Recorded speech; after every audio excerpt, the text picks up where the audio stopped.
Until next time. Well, baby, it's next time.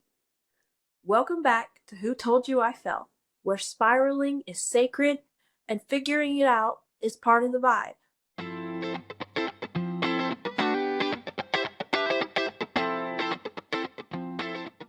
I'm Cynthia Marissa, and today's episode falls under our yes, no, maybe category, aka the zone of gray areas and hesitant hallelujahs.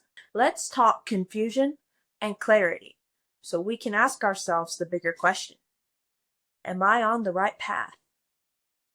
You know, my life, I feel, has always been full of uncertainty. At 15, I wanted to be a rock star, like Jonathan Davis or Taylor Momsen. I played the flute, I trained myself on tambourine, and I had dreams of shredding electric guitar in fishnets and sexy platform boots. Before that, I wanted to be a lawyer. Yeah, I know. A lot of reading. In the same world, I also wanted to be like Pamela Anderson and grace the cover of Playboy magazine. Nudity is power. I wanted to be that hot 80s blonde bombshell that made all the girls and guys drool. Too bad Playboy's not as popular anymore. Somewhere in between, I wanted to be a politician. I wanted to stand proud for the black community. Then I wanted to be Audrey Hepburn in a Givenchy gown. Then I wanted to be Edith Head, sketching entire fashion designs. I have a folder of over 100 fashion sketches that I still plan to share with the world one day. Somewhere in the chaos, I also tried to teach myself to sew. I have a $300 sewing machine sitting quietly in my inspiration room. My mom even bought me a mannequin, once rooting for me to chase that dream. But now, buttons and fabric lay askew on the table, mocking me.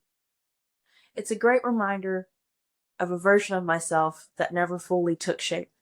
Now I'm studying acting, hosting this podcast, and I'm still asking, am I focused or am I flailing?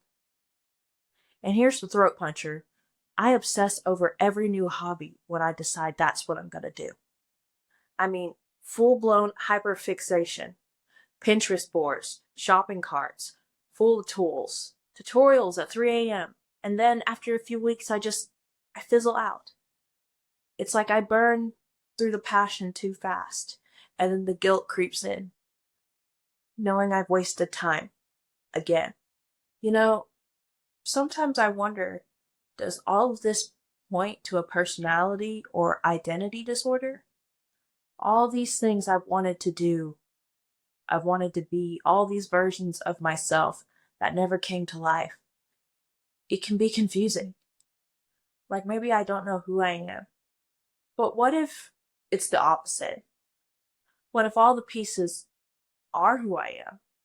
Not scattered or confused, just layered clarity that's complicated and expansive. Have you ever changed your dream so many times that you started to wonder if you were the problem? Do you feel guilty for not sticking to one thing? Or maybe you even just got good and were afraid to finish.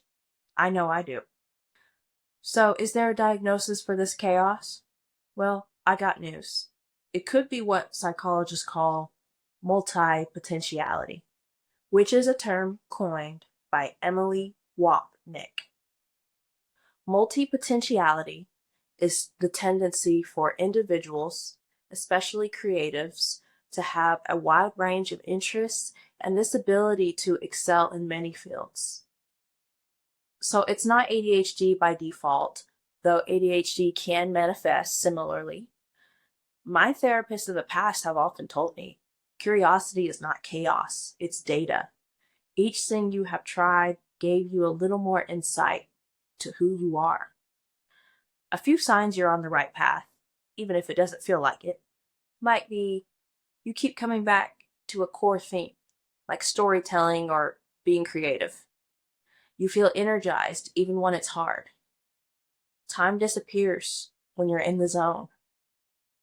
Or, the most important one, in my opinion, is the thought of quitting breaks your heart.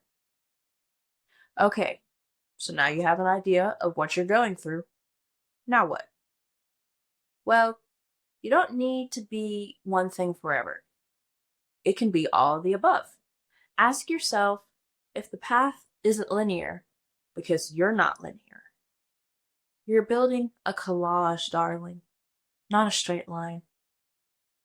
It's taken me a long time to realize that the confusion wasn't a flaw, it was part of the process. I used to beat myself up for changing my mind, for not sticking with things. But now I ask, did I really quit or did I evolve? We live in a world that glorifies the specialist, those people who knew exactly what they wanted to be at age 5 and followed it like a bullet train. And that's great for them. But some of us are explorers.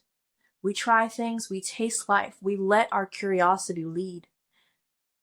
That doesn't make you lost, it makes you aware. Our curious little minds build character. The part of me that wanted to be a Playboy star taught me how to admire my body. The version of me who wanted to live a rock and roll life taught me to rage and to speak up for myself, to live loudly. It's all a journey. I suggest you make a timeline of all the dreams or careers you've went after and ask yourself, what did these have in common? And then ask yourself the Big Bertha. What dream am I holding off on because I'm afraid I won't finish it? Clarity isn't something you wait for.